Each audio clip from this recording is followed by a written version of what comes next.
Walang puso yung gumawa nito. Kailangan malaman ni Tatang Uyong ang bagay na to.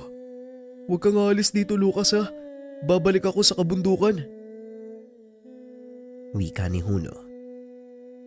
Hindi naman sumagot ang binata. Sa halip ay naupo ito sa tabi ng walang buhay na katawan ng mga magulang. Hinawakan nito ang kamay ng ina.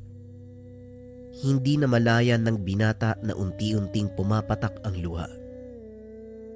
Naalala nito ang huling ginawa ni Aling Nimpa bago sila umalis papunta sa kabundukan. Heto ang ilang pirasong nilagang saging, pati na rin bagoong. Ilagay mo ito sa dala niyong bayong para may makain kayo mamaya sa daan. Bumabalik sa isipan ng binata ang sinabi ng ina, na lalo pang nagpatindi ng galit nito. Hindi lubos maisip kung ano ang ginawa ng kanyang magulang upang maranasan ang ganitong kalupitan. Pinagmasdan ni Lucas ang ama, na noon ay halos hindi na makilala ang muka. Pinagtataga ito ng walang awa. Ang kinamatay ng matanda ay laslas sa kanyang leeg. Mga hayop sila.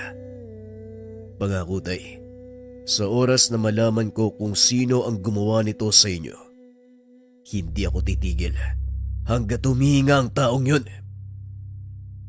Wika ni Lucas, sabay pakawala ng malakas sa sigaw. Nabalot ng kalungkutan ng baryo nang malaman na wala na si Mang Sendo. Pagsapit ng hapon, dumating na sina Huno kasama si Tatang Uyong at Bakong. Naroon din ang ilan sa mga kaanak nilang katutubo. Pinagtulungan ng mga ito na linisin ang katawan ng dalawang matanda para ihanda sa burol. Habang inaasikaso ang bangkay ng dalawang matanda, nagdatingan naman ang mga kaanak ni Aling Nimpa. Tumulong sila sa pag-aasikaso sa bakuran. Nakita naman ni Huno si Lucas. Nakatulala sa isang sulok. Hindi umiimik, kahit kinakausap ng ilan sa kanyang mga kamag-anak mula sa kanyang ina. Kawawa naman si Lucas.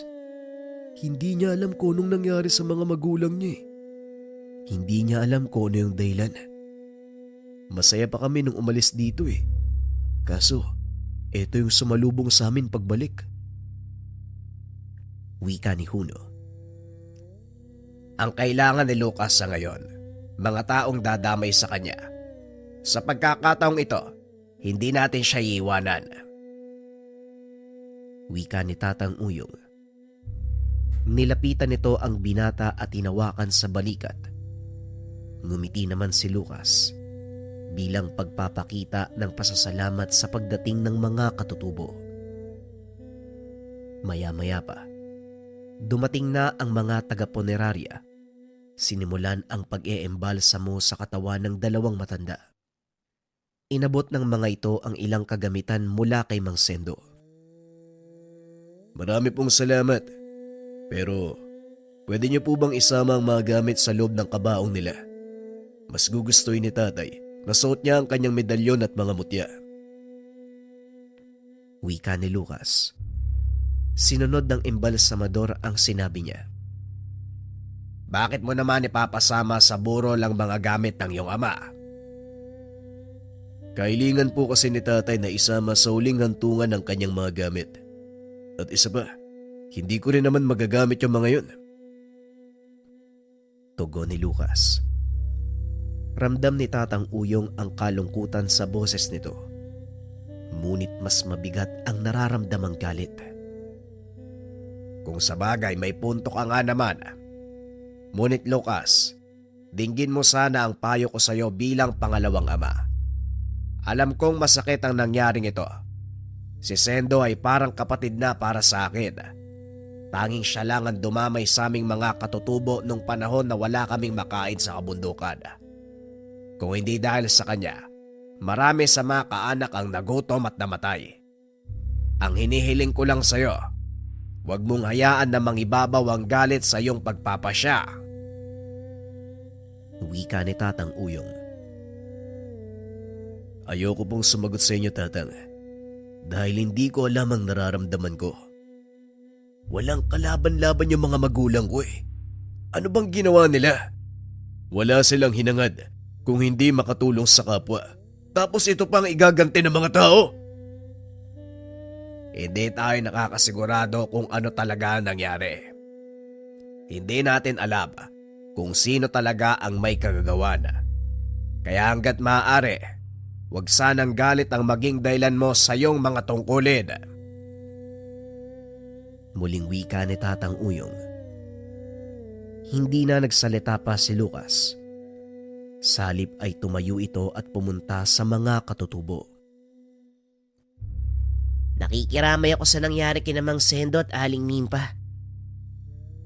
Wika ni Bakong. Maraming salamat, Bakong. Kumain na ba kayo? Sandali lang ha. Magpapahanda ako ng makakain kay Huno. Huwag kang mag-alala. Kumuha na ng makakain ng kaibigan mo. Maya-maya lang, darating na ang mga kasama nating kumuha ng manok para sa mga lulutuing pagkain. Wika ni Bakong. Muling naglakad ang binata palayo sa mga tao. Naupo ito sa paanan ng punong pinagtatalian nila ng kalabaw.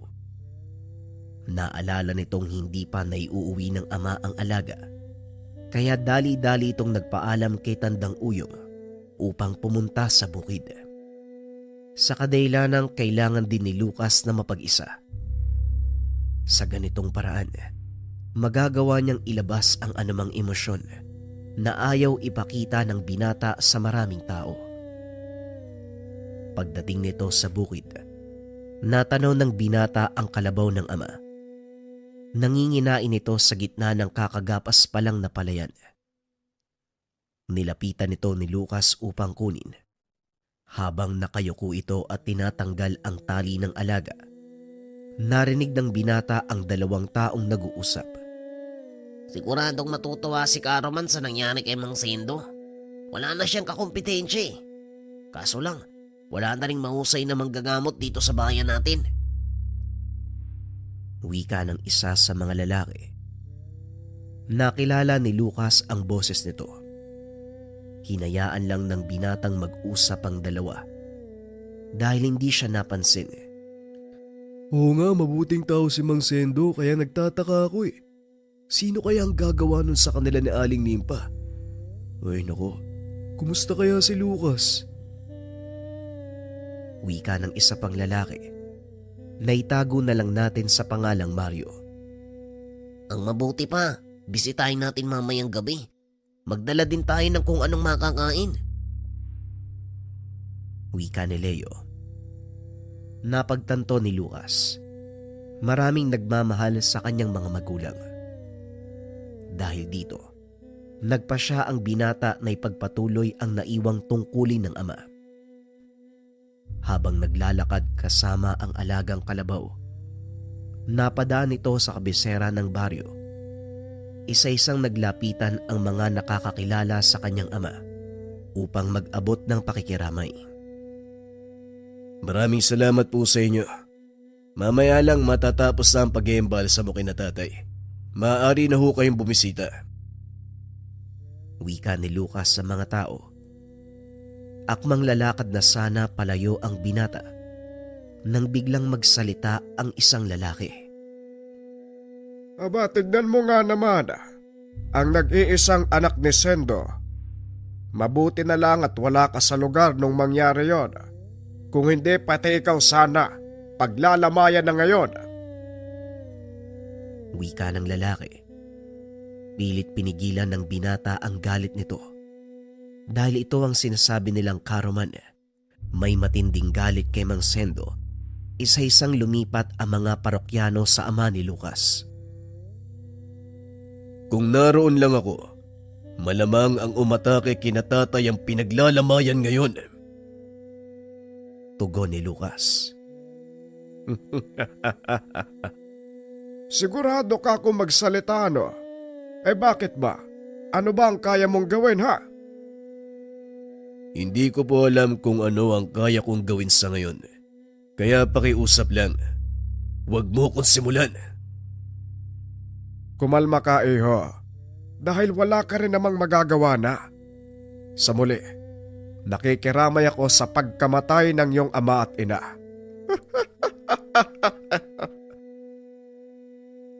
Wika ni Karaman habang naglalakad palayo sa lugar.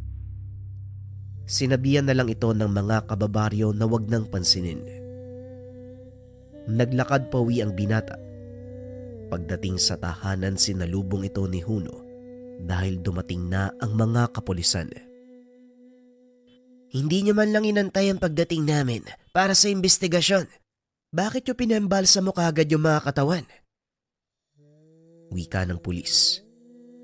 Biglang nag-init ang ulo ni Lucas at itinulak ito. Kung hindi ka nuknukan ng timang, bakit ka pa namin aantayin?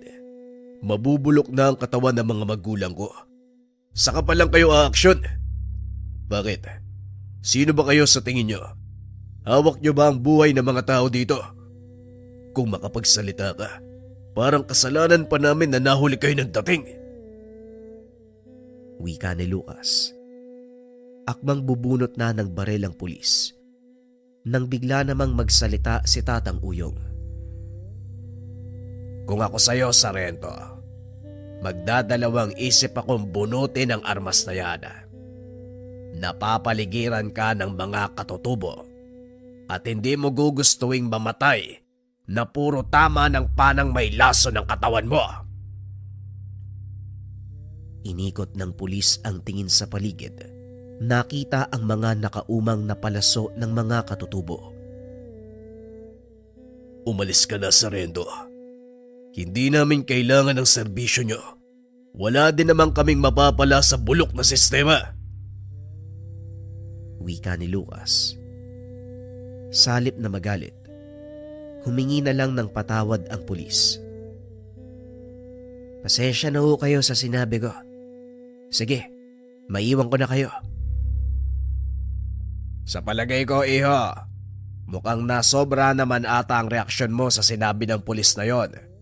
Naparito lang siya para gampanan ang kanyang tungkulin. Alam ko naman ho yun, Tatang.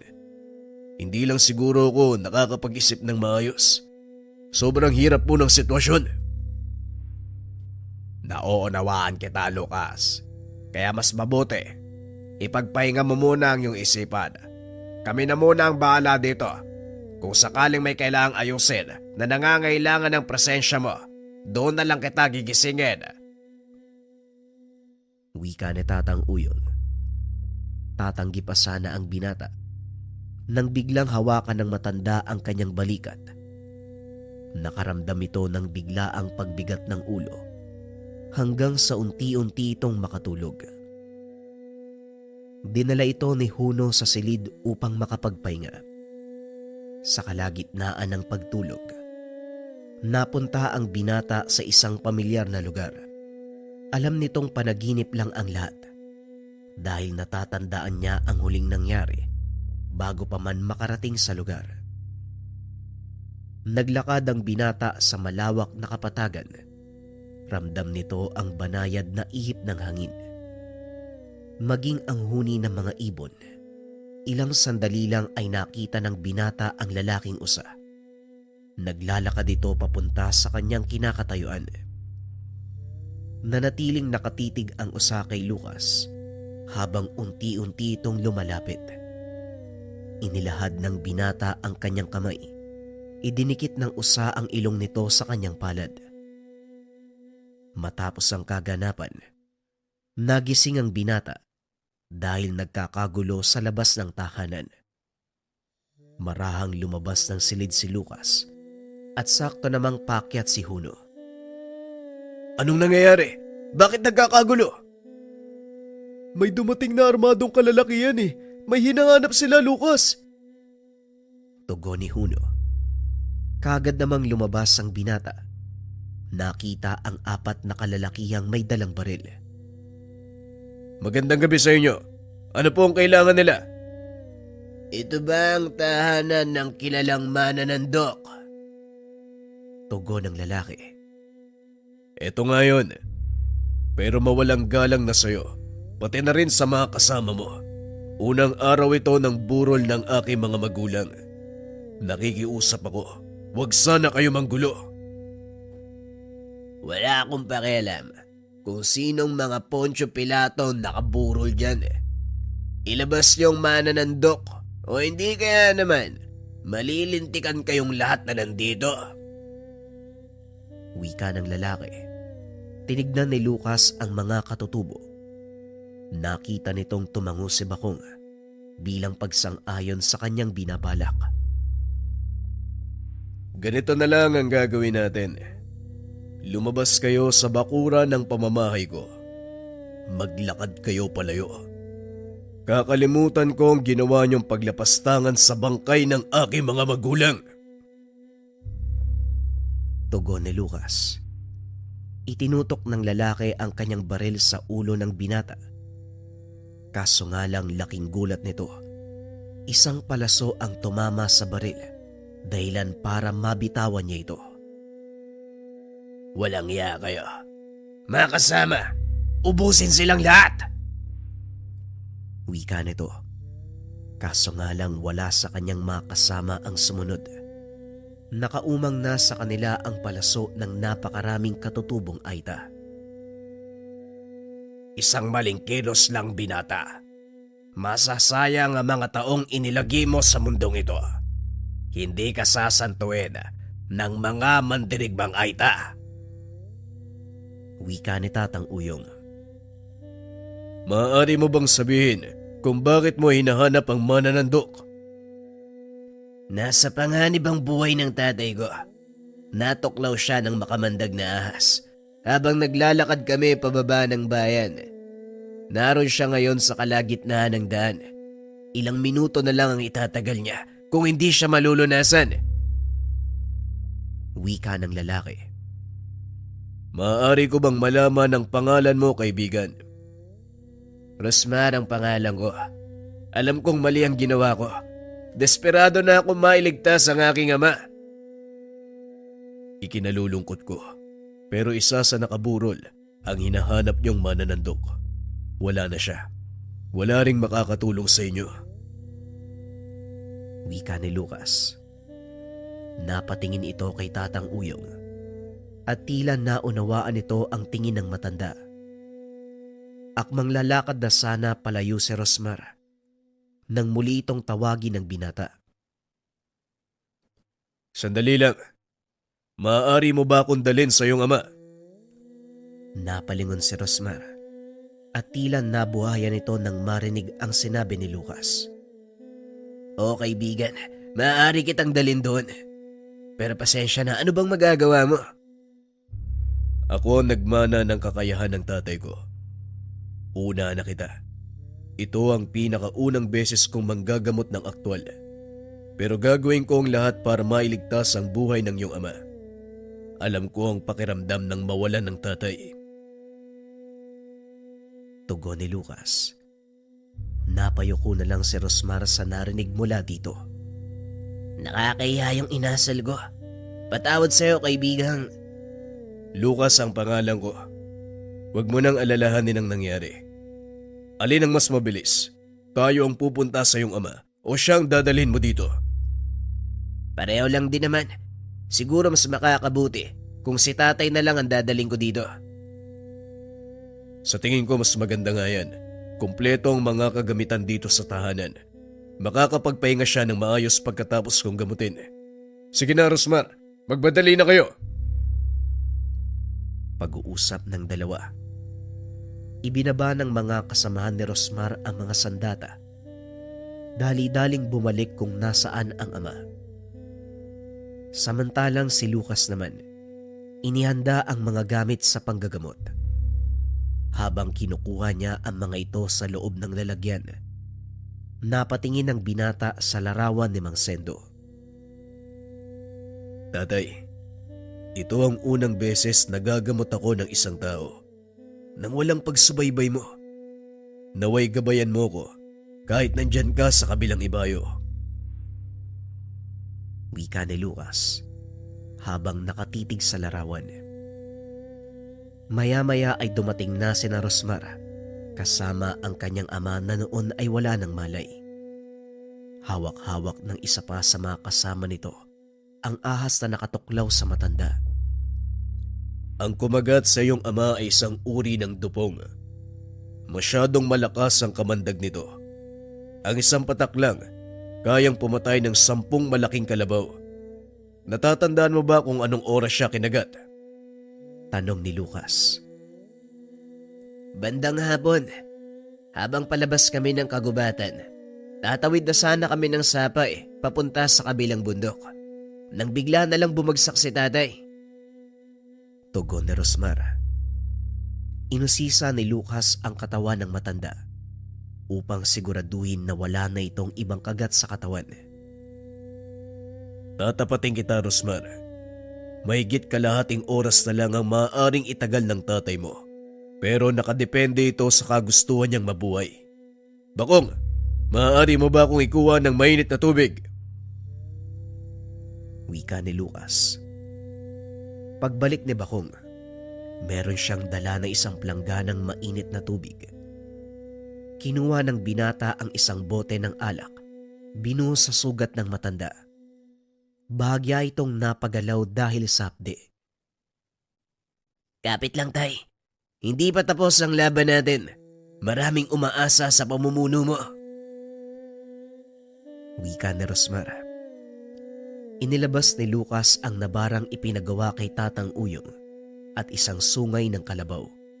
Ito ang ginagamit na pangsipsip ng kamandag. Kumuha ito ng punyal. Sinugatan ang bahaging may sugat. Idinikit ang sungay at sinimulang sipsipin ng dugo. Medyo nahirapan ang binata dahil halos patay na ang dugo sa binti ng matanda. Malakas ang epekto ng kamandag sa kanya. Pinunit ni Lucas ang suot nitong pantalon. Tinanggal ang nakataling benda sa tuhod nito, bagay na ipinagtaka ni Rosmar. Kaibigan, sandali lang. Bakit mo tatanggalin yung tali na yan? Hindi ba yan na lang yung pumipigil sa kamandag para hindi kumalat sa katawan niya? Tama naman ang ginawa niyo. Malaking tulong ang pagtatali sa kanyang tuhod. Pero dahil din dito, hindi makababa ang dugo mula sa kanyang katawan. Napuputol ang natural na daloy nito, dahilan para hindi makakuha ng tamang dami ng dugo ang kanyang puso. Sa oras na mangyari ito, unti-unting babagal ang tibok. Matutulog ang ilang lamang loob, kasama na ang kanyang utak. Ito ang dahilan kung bakit siya nawalan ng malay. Pero bakit mo kailangan tanggalin? Aakyat sa katawan niya ang kamandag. Kailangan kong mahanap ang ugat na nagbibigay ng dugo papunta sa kanyang katawan. Kailangan ko itong putulin, habang pinipigilan naman ang pagdaloy ng dugo pababa sa kanyang binti. Nang sa ganun, magkaroon ng sapat na dami ng dugo ang kanyang pulso. Magtiwala ka lang, kaibigan. Hindi ko hahayaang mapahamak ang iyong ama. Wika ni Lucas. Lingid sa kalaman nito, naroon din ang isa sa mga kaibigan ng Mang Sendo. Isa itong doktor. Tama ang gagawin mo, Lucas, pero mag-iingat ka. Kailangan kontrolado mo ang paglabas ng dugo. Kung hindi, mauubusan ng dugo ang taong yan at tuluyang mamamatay. Wika ni Doc Tiago. Laking gulat ni Lucas nang marinig ang boses nito. Dali-daling tumayo ang binata at niyakap ang panauhin. Uncle Tiago, mabuti naman at dumating kayo, pasensya na ho. Pero hindi ako sigurado kung magagawa ko ng maayos ang sinasabi kong pamamaraan. Maaari bang ikaw na lang ang magtuloy? Pwede naman. Pero sabihin mo muna sa akin ang dahilan kung bakit mo tinutulungan ang taong to. Anak din po ko, Uncle eh. Kung ako ang nasa kalagayan ni Rosmar, gagawin ko ang lahat para mailigtas ang tatay ko. Hindi kaya ginagawa mo lang ang bagay na to dahil inuusig ka ng konsensya mo na wala kang nagawa sa pagkamatay ng iyong ama. May bahagi sa aking sarili na ganun. Pero hindi yun ang nangingibabaw sa akin. Iba ang kaso na nangyayari kay Rosmar. Nariyan pa ang kanyang ama. at meron pang magagawa para mailigtas ang buhay niya. Samantalang ako, hindi na nagkaroon ng pagkakataon. Kung buhay lang sana si tatay. Sigurado akong ganito din ang kanyang gagawin. Bueno, sige na, tumabi ka. Ako na magpapatuloy ng operasyon. Ipinagpatuloy ng doktor ang ginagawa ng binata. Nang matapos itong putulin ang ugat, ginawa naman ni Lucas ang kanyang bahagi, ang tanggalin ng kamandag sa katawan ng pasyente. Ilang minutong nakalipas, unti-unting nagbalik sa dating kulay ang balat ng matanda. Nagkaroon na rin siya ng malay. Nasaan ako? Rosmar, sino ang mga taong ito? Huwag ka munang kumilos, Tay. Ligtas tayo sa lugar na ito. Sila ang mga taong tumulong para matanggal ang kamandag sa katawan mo. Tama ang anak mo pero hindi pa dito natatapos ang proseso. Nakita mo ba yan? Yung itim na bagay na nakadikit sa sugat mo. Hanggat hindi nalalaglag ang nabara, hindi pa nauubos ang kamandag. Kaya kung ako sa'yo, huwag ka munang kumilos. Wika ni Doc Tiago.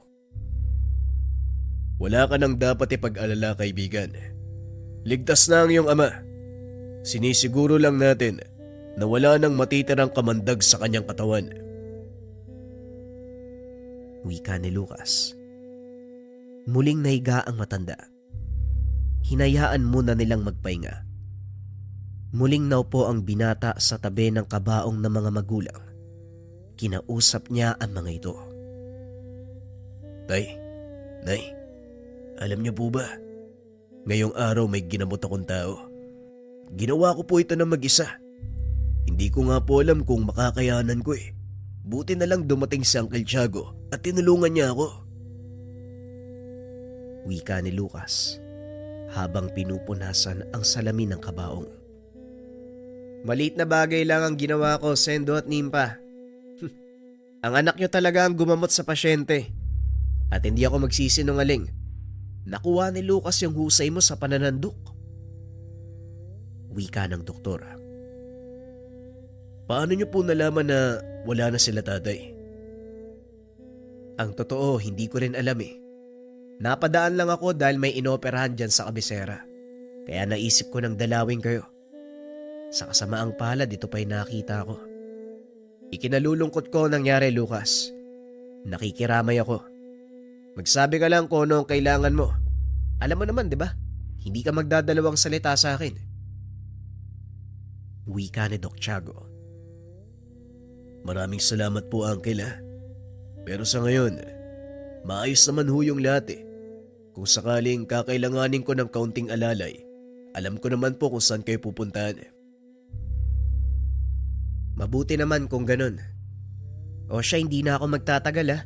Medyo malayo pa yung bayan eh. Baka abutin ako ng madaling araw. Wika ng doktor. Hinatid ito ng binata sa kanyang sasakyan. Nang makalis na ang doktor, nilapitan naman ni Rosmar ang binata. Lucas, pasensya ka na talaga sa nangyari kanina. Talagang desperado na ako mailigtas si tatay. Huwag mong alalahanin yun, Rosmar. Gaya ng sinabi ko, alam ko ang pakiramdam ng mawala ng magulang. Ang totoo, naiinggit nga ako sa iyo eh. Dahil nagkaroon ka ng pagkakataon na iligtas ang buhay ng iyong ama. Samantalang ako, wala. Pagpapaliwanag ni Lucas. Kung hindi naman kalabisan, maaari ko bang malaman ang kinamatay nila? Sinalakay sila ng mga hindi kilalang tao. Nakita ko na lang ang mga magulang ko. Nakahandusay sa sahig. Wala ng buhay. Ikinalulungkot ko ang nangyari. Pero teka, kung sinalakay sila, hindi ba narinig na mga kapitbahay niyo ang kaguluhan? Kung tutusin, magkakalapit ang mga tahanan dito. Kaya paniguradong mapupukaw ang atensyon ng mga tao sa paligid, lalong-lalo na kung may nangyayaring kaguluhan. Patayan ang nangyari dito. Imposibleng walang nangyaring ingay. Wika ni Rosmar. Napukaw ang kuryosidad ni Lucas. Saktong naroon ang isa sa mga kapitbahay nila, si Mang Pedro. Kaagad niya itong nilapitan upang kausapin. Maulang galang na po, Mang Pedro. May itatanong lang po sana ako sa inyo. Ay ako din. May sasabihin din ako sa iyo, iyo. Pasensya ka na kung ngayon ko lang ilalahad ang lahat. Mangyari kasi, humahanap lang ako ng tamang tiyempo. Inantay ko lang na umalis sa mga taong yon. Ano ho, Manong? Anong ibig mong sabihin? Si Roman ang may pakana ng pagkamatay ng mga magulang mo. Kanina lang habang nasa loob ka ng bahay, habang nanggagamot ka, dumating ang ilan sa mga disipulo niya. Nakita kong pangyayari. Sariwa pa sa isip ko, lalong-lalo na kung paano nilang pinatay ang dalawang matanda. Wika ni Mang Pedro. Pinaliwanag nito ang pangyayari. Labis na galit ang naramdaman ng binata matapos marinig ang salaysay. Talagang walang hiya ang Roman na yan. Wala namang ginagawang masama si tatay sa kanya. Ay pasensya ka na. Kung wala man lang akong ginawa, Lucas, natatakot lang din ako na baka pagbalingan ng pamilya ko. Huwag po kayong mag-alala, Manong. Nauunawaan ko po ang lahat. Sapat na po ang mga impormasyon na naibigay mo. Wika ng binata. Matapos ang pakikipag-usap, lumabas na ng bakuran ang matanda. Ngunit hindi pa man ito nakakalayo. Biglang narinig ni Lucas na sumigaw si Mang Pedro. Dali-daling lumabas ang binata. Tumakbo palabas ng tahanan. Nakasunod sa kanya si Rosmar. May dalang baril. Naroon din si Bakong na may hawak ng sibat. Nakita nitong nangingisay si Mang Pedro habang nakahandusay sa lupa. Nang ilawan nito ni Bakong, kitang-kita nilang naliligo ang matanda sa sariling dugo. Ginilit ng kung sino ang leg nito. Kung sino ka man, magpakita ka at harapin mo kami. Huwag kang traidor. Sabihin mo kung ano ang gusto mong mangyari. Wika ni Lucas. Sinubukan pa nilang iligtas ang buhay ng matanda. Kaso nga lang, masyadong malaki ang sugat na natamo nito.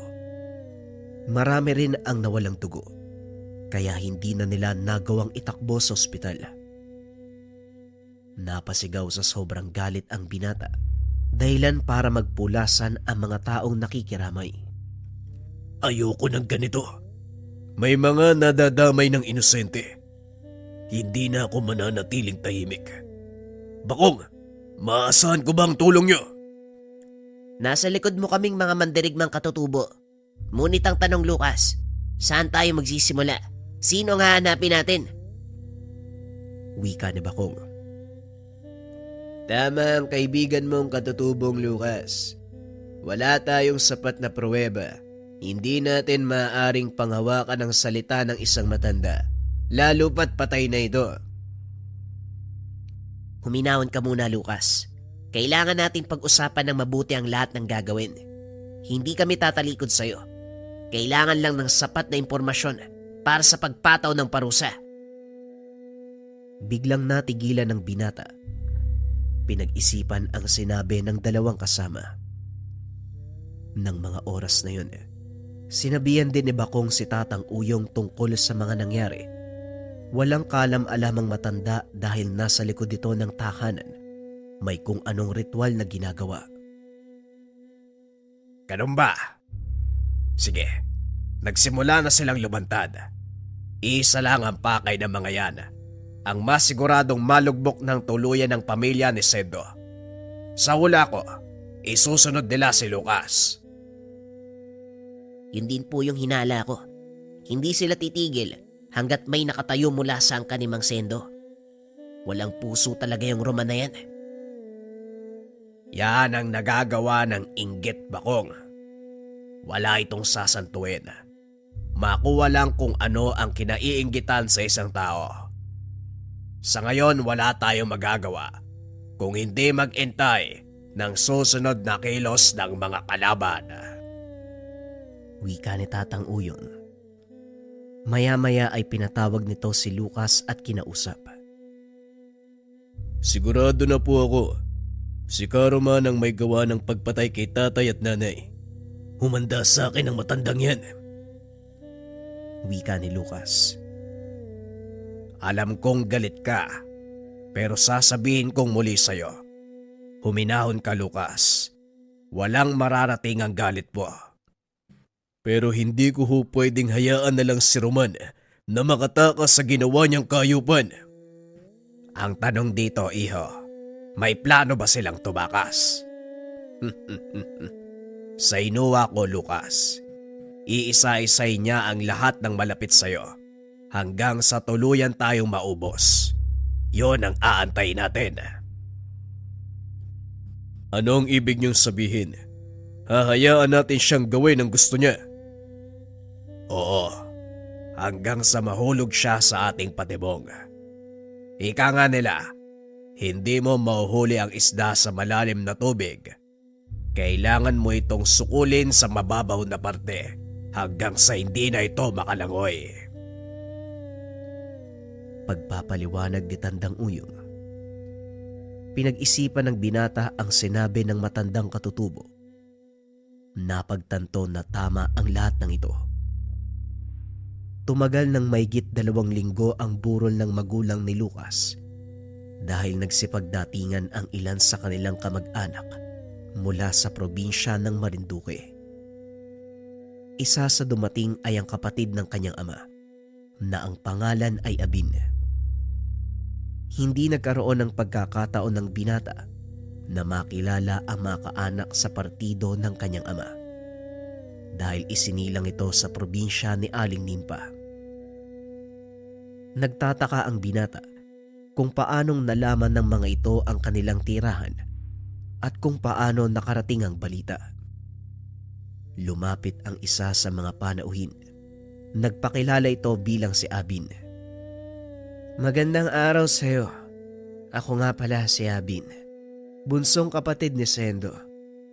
Nakarating sa amin ng isang sulat na patay na ang kapatid ko. Maaari ko bang malaman kung sino dito si Lucas? Ako po ang hinahanap niyo. Maligayang Hindi na naituloy ng binata ang sasabihin dahil bigla naman itong sinuntok ng isa pang lalaki. Anong ginagawa mo nang pinatay si Manong? Wala hindi ba? Kaya nga nandito ka ngayon. Wala kang kwentang anak. Pinabayaan mong mamatay ang tatay mo. Biglang itinulak ng lalaking nagpakilalang Abin ang sumuntok kay Lucas. Tumigil ka, Elias. Walang kasalanan si Lucas sa mga nangyari at paniguradong may dahilan kung bakit siya ang nakaligtas. Pasensya ka na sa pinsan mo, Lucas. Nga pala, ang pangalan ko ay Abin at siya naman ang anak kong si Elias.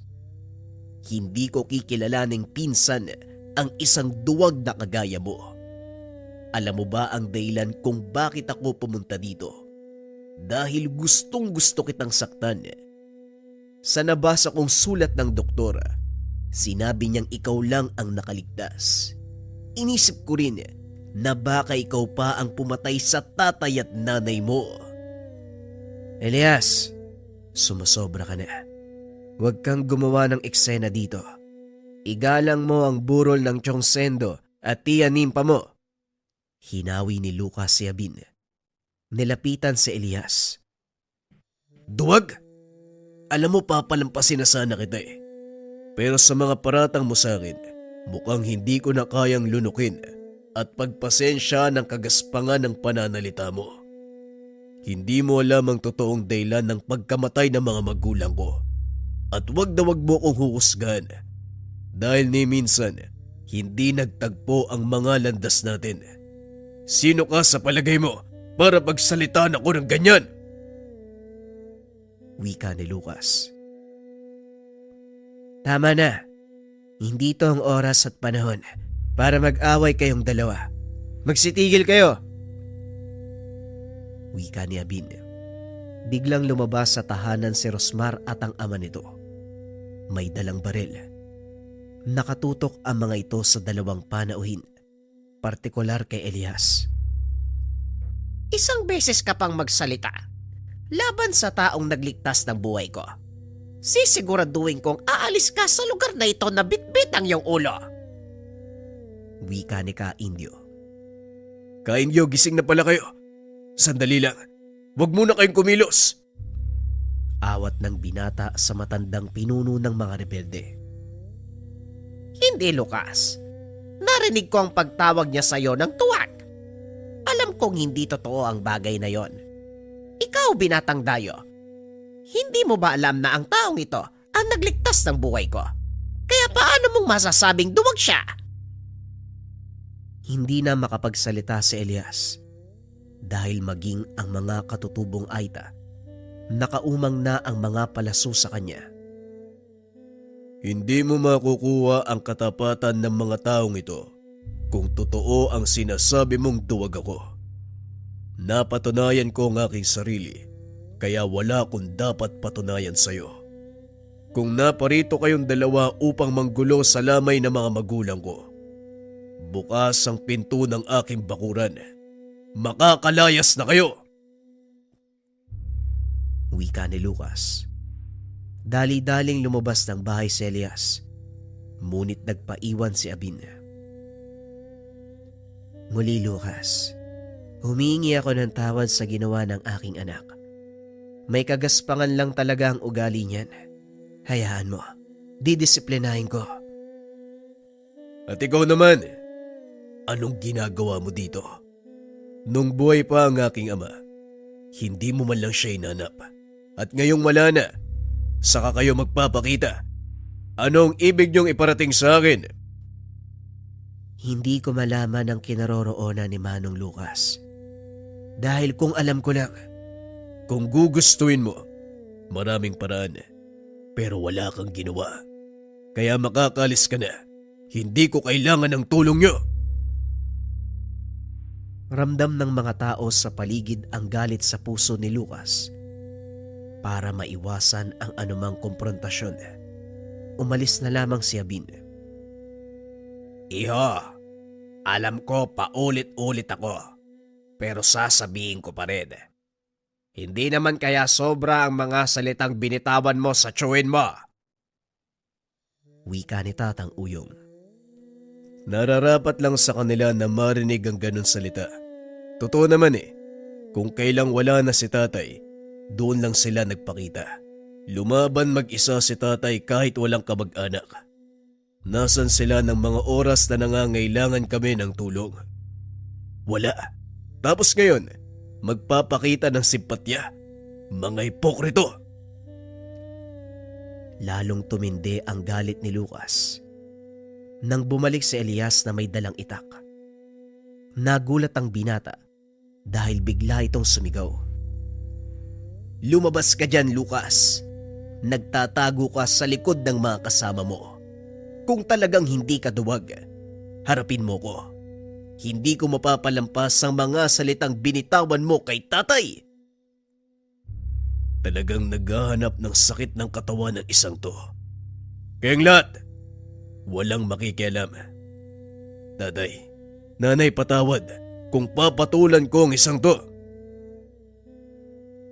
Wika ni Lucas. Naglakad ang binata papunta sa kinakatayuan ni Elias. Maliban sa mga pamamaraan ng panggagamot, naturuan din ng mga estilo ng pakikipaglaban ang binata ng mga panahon na nasa pangalaga siya ng mga katutubo. Hinagis ni Bakong ang kanyang sibat. Tinanggal ni Lucas ang nakatakip na talim nito at itinutok kay Elias. Sana lang, wag mong pagsisiyan ang ginagawa mo. Wika ni Lucas. Sabay sugod sa kinaroroonan ng pinsan. Inundayan naman siya ng taga ni Elias, ngunit naharang ito gamit ang sibat. Hinawi ni Lucas ang itak ni Elias. Sinuntok ito sa dibdib. Gamit ang hawakan ng sibat, napatras si Elias at nang muling mag-angat ng tingin, nakita nitong paparating ang talim ng sibat ng binata. Nakatutok ito sa kanyang leeg, unti-unting dumidikit sa kanyang balat. Masyado kang mapanghusga. Minaliit mo ang kakayahan ko. Pasalamat ka na lang at hindi kita tinuluyan. Bitawan mo ang itak mo at umalis ka sa bakurang ito. Wika ni Lucas. Hinawi ni Elias ang sibat at muling sumugod. Sa pagkakataong iyon, nagawang iwasan ng binata ang atake ng pinsan sa pamamagitan ng paglihis ng katawan nito. Napunta si Lucas sa likod ni Elias na nagbigay naman ng pagkakataon upang tuluyang tapusin ang laban. Hinampas ni Lucas sa ulo si Elias gamit ang hawakan ng sibat, dahilan para mawalan ito ng malay. Tama na, Lucas. Napatunayan mo na ang iyong sarili. Wala nang dahilan para patayin mo si Elias. Kung gusto mong umalis kami, aalis kami. Alam kong masama ang loob mo sa amin. Ni minsan, hindi kami nagpakita ng mga panahong kailangan nyo ng kaanak na dadamay sa inyo. Pero sana unawain mo rin ang aming kalagayan. Wala akong papakinggan sa mga dahilan mo. Umalis na kayo kung ayaw niyong lumala ang sitwasyon. Walang alis! Lucas, sa tingin mo ba ito ang gusto mangyari ng iyong ama? Sagutin mo ang tanong ko. Ito ba ang itinuro namin sa'yo? Alam kong galit ka, pero hindi mo kailangang idamay ang buong mundo sa galit na yan. Isa pa, kailangan natin ang tulong nila. Wika ni Tatang Uyong. Walang ibang pinapakinggan ng binata kung hindi ang matandang pinuno ng mga katutubo. Ito ang kinilala niyang pangalawang ama. Muling ibinigay ni Lucas ang sibat kay Bakong. Naglakad ito papalayo sa lugar. Ayos ang galing mo pa rin sa paghawak ng sibat. Wika ni Bakong. Pasensya ka na. Kamunti ka nang maputo lang sibat mo. Maiwan ko na muna kayo, Bakong. Gusto ko mapag-isa. Naunawaan ko ang sinasabi mo. Pero hindi itong panahon para mag-isa ka. Alam kong nakamata sa'yo ang mga kalaban. Maaari silang sumalakay sa mga pagkakataong hindi ka handa. Ang sabihin mo, gusto mo lang ng kwentuhan. O siya, samahan mo na nga lang ako. Hindi ko mahanap si Huno. Tugon ni Lucas. Biglang naalala ni Bakong ang kaibigan ng binata. Simula nang nagpaalam itong umuwi, hindi na nakabalik pa sa lugar. Ano kaya nangyari doon? Bakit hindi nakabalik? Tanong ni Bakong. Nakaramdam ng kaba si Lucas, kaya dali-dali itong nagpunta sa tahanan ni Huno. Nakahinga ng maluwag ang dalawa nang makita itong nagsisibak ng kahoy sa bakuran. O Lucas, kayo pala. Anong ginagawa niyo dito? Tanong ni Huno. Nag-aalala ako dahil baka kung ano na ang nangyari sa'yo. Mabuti naman at maayos ang kalagayan mo. Tungkol pala dyan, pasensya ka na kung hindi na ako makakapunta sa inyo. Pinapaiwas kasi ko ni tatay at nanay. Masyado daw magulo, baka madamay ako. Pasensya ka na talaga, Lucas Wika ni Huno. Bagay na naunawaan ng binata. Huwag kang mag-alala, kaibigan. Naiintindihan ko. Mas mabuting ang umiwas ka muna sa pagpunta sa tahanan. Sige, Huno, hindi na kami magtatagal. May pupuntahan kasi kami ni Bakong Tugon ni Lucas. Magsasalita pa sana si Bakong, ngunit pinigilan ito ng binata. Nang makalayo sila sa lugar, saka pa lang ito nagsalita. Bakit mo ako pinigilan kanina? Merong nakasunod sa atin kanina pa. Iniwas ko lang si Huno. Tugon ni Lucas. Nilingon ni Bakong ang pinagmulan nila. Isang lalaki ang nakita nitong naglalakad papunta sa kanila. Tama nga ang sinabi mo, Lucas. Pasensya na. Pero mukhang mali siya ng nasundan. Wika ni Bakong sabay sugod sa lalaki. Sandali lang! Naku naman, Bakong tumigil ka! Wika ni Lucas ngunit huli na. Nakatutok na ang sibat ng katutubo sa leeg ng lalaki. Sandali lang, hindi ako kalaban. Ang totoo niyan, sinusundan ko kayo dahil gusto kong sabihin ang lahat ng balak ni Karuman. Balak? Anong ibig mong sabihin? Oo, tama ka. May binabala ka matandang yun eh. Sa libing ng iyong mga magulang, isa ako sa mga kumikilala sa kahusayan ng iyong ama. Kaya hindi ko hahayaan na bastusin nila ang libing nito. Ingatan niyo ang mga pagkaing iahanda dahil kilalang manlalason si Karuman. Hindi lang ikaw ang pupunteriyahin niya, kung hindi ang lahat ng taong malapit sa'yo. At balak niya kayong ubusin ng isang atake lang. Sabihin mo sa akin, bakit ako magtitiwala sa mga sinasabi mo? Magtiwala ka. Isa ako sa mga taong inutusan ni Karuman para gawin yun eh. Pero hindi kaya ng konsensya ko.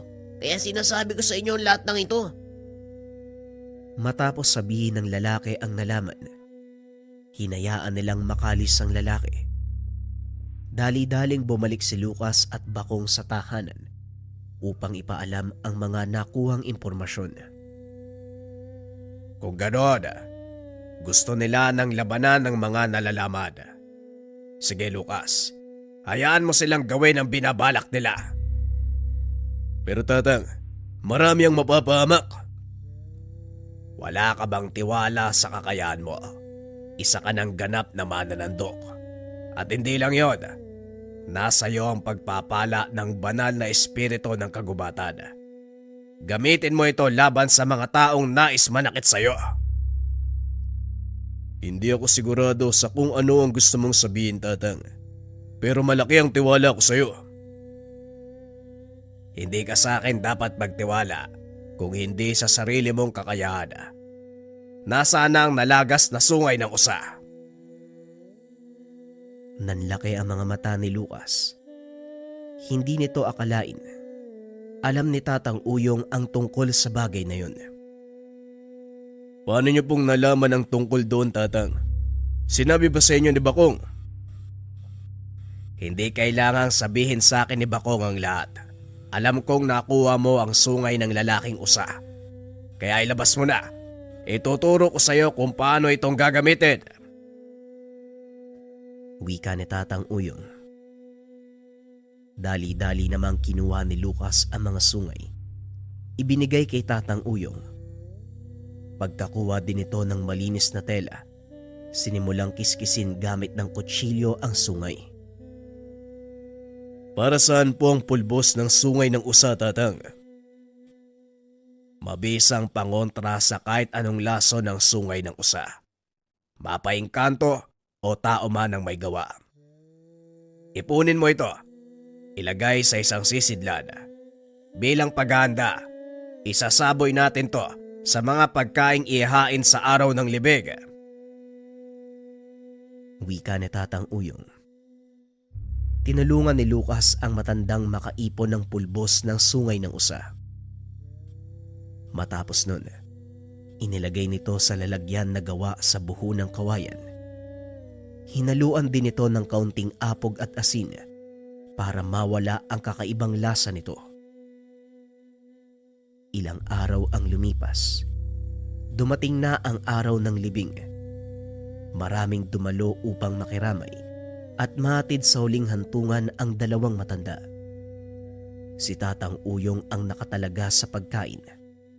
Alam nito nagagamit ng palipadhanging dasal si Roman para ilagay ang lason sa mga pagkain. Kaya naman, matapos itong hainan, isinaboy ng matanda ang ginawang pulbos ng sungay ng usa. Tignan natin kung makalusot ka pa, Roman. Kung akala mo mauutakan mo ko. Nagkakamali ka. Yan ka na naman tatay.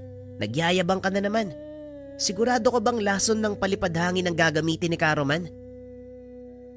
Kahit anong uri pa ng lason ang gamitin niya, hindi yon uubra sa pulbos ng sungay ng usa. Kung kamandag nga nagagawa nitong tunawin, lason pa kaya? Wika ni Tatang Uyong habang isinasagawa ang seremonya ng libing.